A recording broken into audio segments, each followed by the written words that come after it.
카스피해. 지도에서 볼 수 있는 이 광대한 수역은 수세기 동안 모스크바에 건드릴 수 없는 요새였습니다. 크렘린은 이 지역을 단순한 에너지 분지가 아니라 전쟁을 지원하는 주요 병참 동맥으로 보았습니다. 이란에서 탄약을, 중앙아시아에서 연료를 전선으로 수송하는 통로였습니다. 적도, 위협도 없었고 오직 러시아의 수조 달러 규모의 에너지 제국만 있었습니다. 하지만 그 안전한 뒷마당은 이제 거대한 전쟁터가 되었습니다. 우크라이나는 전쟁의 지형을 영구적으로 바꾸었고 이 중요한 병참 통로를 크렘린 함대의 묘지로 만들었습니다. 첫째, 푸틴의 수십억 달러 규모의 석유 플랫폼들이 화염에 휩싸였습니다. 그리고 이 보물을 보호하는 임무를 맡은 가장 현대적인 군함이 자신의 영해에서 사냥당했습니다. 러시아에게는 지도상에 더 이상 단 하나의 안전한 좌표도 남아있지 않았습니다. 카스피해 분지는 이제 우크라이나 드론이 자유롭게 돌아다니는 사격장이 되었습니다. 카스피해 수역에서 벌어진 전쟁이 일으킨 충격파는 모스크바뿐 아니라 카자흐스탄의 대초원 지대에서 중국 국경, 심지어 이란의 해안까지 전 지역을 거대한 공황의 소용돌이로 몰아넣고 있습니다. 그렇다면 푸틴의 가장 안전한 분지는 어떻게 국제적 위기의 중심지로 변했을까요? 이 일련의 작전을 이해하려면 이것이 단지 불타는 배나 연기 나는 플랫폼이 아니라 외과적 정밀함으로 계획된 단계적 교살 작전임을 알아야 합니다. 먼저 이 공격이 어떻게 가능했는지, 즉 지리적 취약성을 살펴보겠습니다. 러시아는 우크라이나 국경에서 1000km 떨어진 이 지역이 접근 불가능하다고 믿었습니다. 이러한 거리에 대한 자신감은 이 시설들 위에 방공망이 모스크바보다 훨씬 느슨해지는 결과를 낳았습니다. 그러나 우크라이나 정보당국은 12월 초부터 이러한 안일함을 응징하기 시작했습니다. 첫 번째 충격파는 카스피해 구역에서 러시아의 가장 큰 에너지 자산인 필라노프스키 및 코르차긴 유전에 대한 공격과 함께 왔습니다. 여기서 기술적 설명을 덧붙여야 합니다. 피격된 목표물은 평범한 유정이 아니었기 때문입니다. 추정 매장량 1억 2,900만 톤의 석유와 300억 입방미터의 천연가스를 보유한 필라노프스키 유전은 이 지역에서 러시아의 왕관의 보석으로 꼽힙니다. 우크라이나 방와스뷰 소식통에 기반한 보고에 따르면 드론은 플랫폼의 가스터빈 장치와 민감한 처리 시설을 구체적으로 표적으로 삼았습니다. 기술적 선택, 배관 수리 며칠. 하지만 가스터빈 장치나 제어 센터가 폭파되면 전체 시스템이 몇 달 동안 작동 불능 상태가 된다는 것을 의미합니다. 실제로 공격 이후 루크오일이 즉시 생산을 중단해야 했다는 사실은 피해가 피상적인 것이 아니라 구조적이었음을 보여줍니다. 하지만 이야기의 가장 놀라운 부분은 우크라이나가 그 보물을 타격한 뒤 그 보물을 지키던 경비까지 사냥했을 때 드러났습니다. 12월 20일에 접수된 보고와 영상은 카스피해에서 작전 중이던 프로젝트 22465트미크급 경비함이 피격되었음을 확인시켜 주었습니다. 이 함선의 신원은 오신트 분석가와 우크라이나 소식통에 의해 라술 감자토프로 확인되었습니다. 그렇다면 경비함 한 척이 침몰한 것이 왜 그렇게 중요할까요? 라술 감자토프는 카스피해의 단순한 배가 아닙니다. 그것은 첨단 센서와 30mm AK-630 기관포 체계를 갖춘 현대적인 630톤급 해상 요새로 이 지역의 석유 플랫폼을 공중 및 해상 위협으로부터 보호하는 임무를 맡았습니다. 카스피해 함대의 가장 현대적인 요소 중 하나로서 이 함선은 플랫폼 주변의 전자방패와 조기 경보 시스템을 형성했습니다. 우크라이나가 보호해야 할 플랫폼 바로 근처에서 이 함선을 공격한 것을 러시아의 국방 교리에 대한 이중 체크메이트 수입니다. 공격의 양상을 분석해보면 이는 우크라이나 특수작전부의 소에프이 지휘한 복잡한 작전이었음이 드러납니다. 주장에 따르면 모인 해상정 또는 공중 드론이 함선의 방어 시스템을 오해하여 선체에 손상을 입혔습니다. 연기 속에서 예인되거나 움직이지 않는 함선을 보여주는 영상은 그것이 받은 타격의 심각성을 드러냅니다. 해군의 주된 임무는 국가의 전략적 경제 자산을 보호하는 것입니다. 하지만 카스피해에서 우리가 보는 그림은 이렇습니다. 보호받아야 할 플랫폼은 불타고 그것들을 보호해야 할 함선은 피격당하고 있으며 러시아의 뒷마당에 대한 안보인식은 무너지고 있습니다. 이 공격의 시기와 순서를 러시아 국방계획의 무력함을 드러냅니다. 첫째, 12월 11일에서 15일 사이의 플랫폼은 반복적으로 공격을 받았습니다. 러시아는 이 지역의 보안을 강화하기 위해 라술 감자토프와 같은 자산을 더 공격적인 순찰 일정에 배치했을 가능성이 높습니다. 그러나 12월 20일 이 함선에 대한 공격은 우크라이나가 러시아의 대응책을 읽고 방어선을 강화하려는 노력을 즉시 응징했음을 보여줍니다. 카스피해에는 더 이상 러시아가 숨거나 쉬거나 재보급할 수 있는 안전한 좌표가 없다는 강력한 메시지가 전달되고 있습니다. 카스피해의 연기가 거치기도 전에 이러한 공격으로 인한 경제적, 물리적 충격파가 모스크바의 금융 중심지에 도달하기 시작했습니다. 이러한 작전을 단지 군사적 성공으로만 보는 것은 과소평가가 될 것입니다. 이것을 러시아의 에너지 ATM의 플러그를 뽑는 것을 목표로 하는 다층적인 경제 포위 공격입니다. 첫 번째이자 가장 가시적인 영향은 생산 라인의 중단입니다. 공격 이후 루코일이 필라노프스키 및 코르차긴 유전의 생산을 강제로 중단했다는 것은 이 지역의 러시아 생산 능력의 상당 부분이 마비되었다는 것을 의미합니다. 수치적으로 볼 때 연간 생산 능력이 600만 톤인 유전의 밸브를 잠그는 것은 이미 제재로 인해 제약을 받고 있는 러시아의 현금 흐름에 심각한 공백을 만듭니다.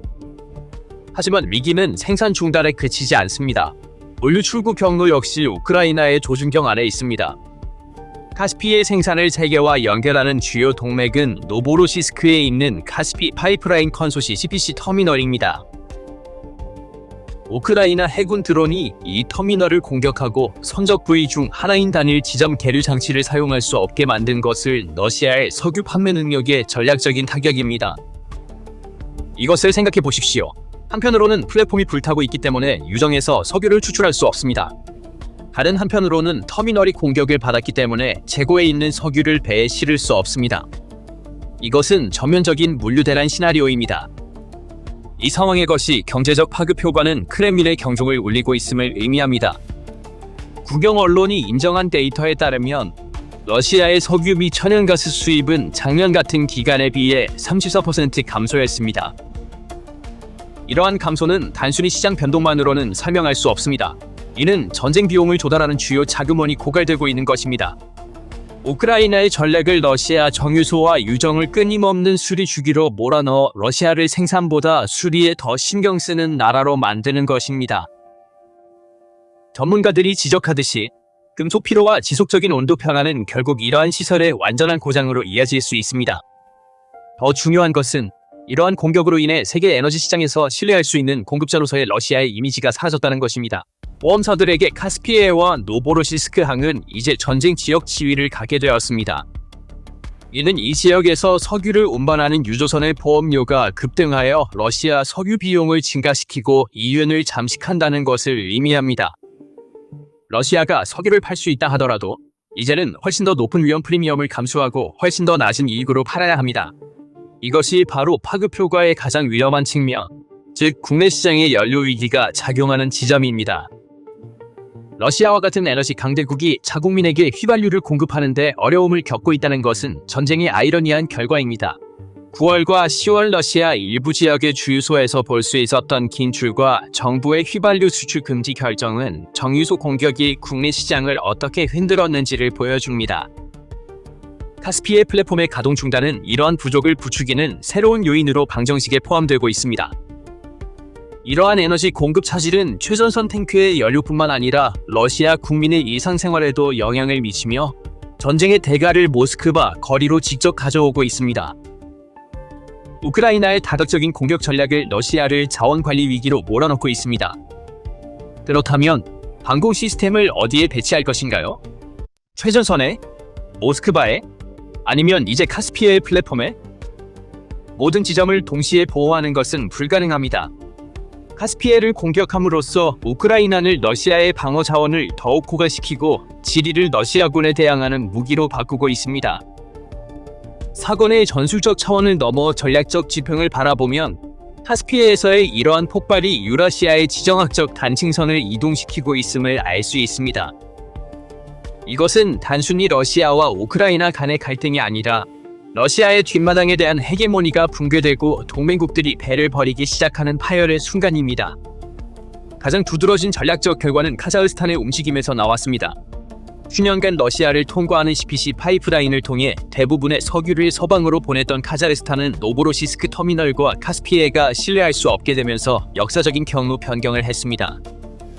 12월 보고서에 따르면 카자흐스탄은 거대한 카사간 유전의 석유를 러시아 경로를 우회하여 중국으로 직접 보내는 계획을 실행에 옮겼습니다. 이것은 모스크바에게 외교적 함정입니다. 왜일까요? 왜냐하면 수년 동안 러시아는 중앙아시아 에너지의 세계 시장 흐름을 통제하여 이들 국가를 자신에게 의존하게 만들었기 때문입니다. 러시아는 밸브는 우리가 통제하고 규칙도 우리가 정한다고 말해왔습니다. 하지만 이제 자국 영토와 영해를 보호하지 못하는 상황이 되자 카자흐스탄과 같은 국가들은 실용적인 탈출을 강요받고 있습니다.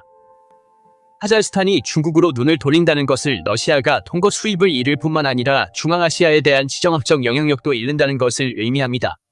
러시아의 약화는 이 지역에서 중국의 영향력 증가와 러시아의 경제적 배후지 축소로 이어지고 있습니다. 이 전략적 지형의 또 다른 핵심 플레이어는 미국과 서방 진영입니다. 소식통에 따르면 워싱턴의 기류가 바뀌어 우크라이나가 러시아 깊숙한 곳의 에너지 목표물에 대한 공격에 대해 암묵적인 승인이나 심지어 적극적인 정보 지원을 받고 있다고 합니다. 트럼프 행정부와 미국 정보기관이 러시아를 협상 테이블로 끌어내기 위해 에너지 카드를 사용하는 것을 승인했다는 강력한 징후가 있습니다. 이것은 전쟁의 성격을 바꿉니다. 서방은 이제 우크라이나의 방어뿐만 아니라 러시아의 경제적 파괴를 지지하는 입장으로 전환하고 있습니다.